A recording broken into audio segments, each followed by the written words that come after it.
Okay, so today we're going to move into multiplying a monomial with a polynomial, and we're going to discover that the exponent rules are going to apply again. So the things that we learned last chapter are going to show up, and it really is a distribution. Okay, so definitely have open your Desmos Scientific Calculator today. We will need it, so remember to kind of split your screen, and you can kind of have both of those open. That way, when you're practicing, you can kind of go back and forth. And let's go ahead and think about our exponent rules. So if I have x squared and times x to the x cubed, what is that answer? So x squared times x cubed. Well, I want you to think back to the fact that this is 2x's and this is 3x's. So together I have 5x's. That's really x to the fifth. So what did we do with these powers when we were multiplying?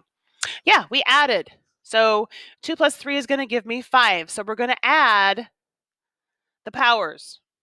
Okay, we're going to add the powers.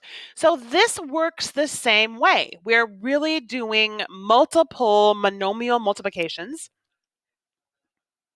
And we're going to be multiplying the coefficients. And we're going to be adding the like powers, okay? Adding the like powers. So that means the x's are going to go together, the y's are going to go together, so forth and so on, okay?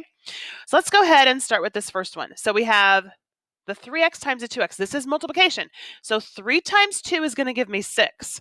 And I remember that there's a 1 and a 1, so how many x's are there? Yeah, there's 2. There's 2. And if I go to this next one, 3 times 6, that's 18. And I have just 1x, and it's done. And I can certainly write a 1 there, but we do not normally write the 1 on the x. Okay, so hit pause, see what you can do with this next one. There are 3 multiplications here, so you're going to distribute 3 times, and don't lose any x's.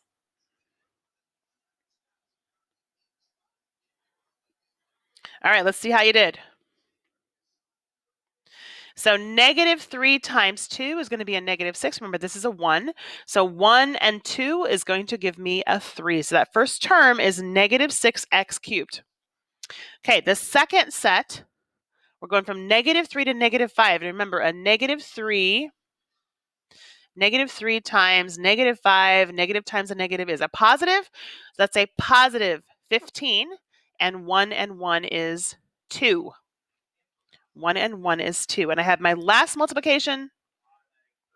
Negative 3 times 8 is negative 24, and I see I only have 1x. So that answer is negative 6x cubed plus 15x squared minus 24x. Now notice that that is already in standard form. It is from smallest, or from biggest power to smallest power in descending order. So that is ready to be done. Okay, go ahead and hit pause. See what you can do with these. I will catch up with you in a few minutes. Remember to multiply everything, okay? But pay attention to like variables. All right, let's see how we did. So we got our first one. 8 times 6 is 48, and 2x's is x squared. And we're going to go again. 8 times 6 is 48, and I only have 1x. So hopefully you got 48x squared plus 48x. All right, now let's look at this next one. So I see that I have x's, and I also see that I have a y. So I need to remember these are not like terms. So 7 times 6 is 42, and 1 is 2. So 42x squared. And then 7 times 4 is 28. Now I have an x and a y. Those are not like terms. So they're just going to hang on to each other. Okay? They're just going to hang on to each other. If I keep going, 21 and a 1 and a 1 is an r squared. And 3r times negative 8 is negative 24, and there is 1r. I got to remember there's a 1 here. 3 times 1 is 3, and there's a 1 on the power. So 1 and 2 is 3. 3 times negative 6 is negative 18. I have 2 n's, and the third one, positive 15, and 1n. And again, it's in descending order, so it's good to go. Okay, this next one, here's a 1. So 10a times 1a would be 10a squared. And then if I multiply again, 10 times negative 10 is a negative 100. And I have an a and a b because those are not like terms. Okay, this next one, 32.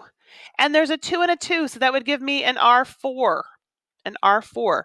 The next one, minus 40, R. And there's a 1 and a 2, and that gives me a 3. And my last one, 8 times 7 is 56 with an R squared. So hopefully you got all of those correct. Now let's take a look at some that have a little bit more, a few more variables, okay? A few more variables. Okay, so go ahead and hit pause, see what you can do with these. Remember to watch your terms. If you want to start with number 11, and then we'll do number 16 together, and then you can try the last one on your own. Okay, let's see how we did. So this first multiplication, 32. Oh, maybe that's the same one we just did. Yep, it is. So we just did that one. So we'll skip that one. Let's go to this one. So there's a 1. So now remember, this v and this u, those are not the same. So 9 times 1 is 9. I have v squared, u squared. Now, does u come before v or does v come before u? Well, if I think about my variables, PQ, R, S, T, U, V, I probably should write my u's first. So let's change this order. So we have a 9, u squared, v squared, where the u is going to come first. Now I'm going to go to this one. Well, again, there's a 1. So 9 times 1 is 9. And I have 1 u and 3 v's. Remember, those are not like terms, so everything is going to just hang on. Minus 45, 9 times 5, negative 5. And then how many v's are on this one? Yeah, there's 4. There's 4. Okay, see what you can do with this last one here.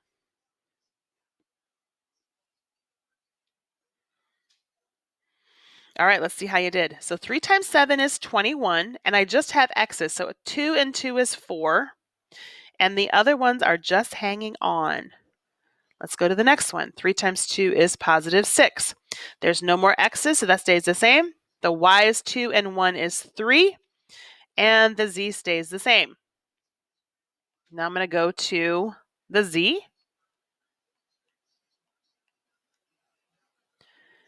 And I have a 1 there. So positive 3, no more x's, no more y's, and 2 z's. And last but not least, I'm going to take care of the 4w.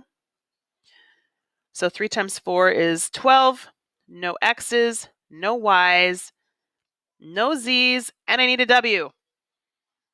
So is that in the right order? No, it really isn't. So I need to switch that order. My w needs to come first, then my x squareds, my y squareds, and my z. Okay, so if I look at these are none of these are like terms. So this is done. Okay, this is done.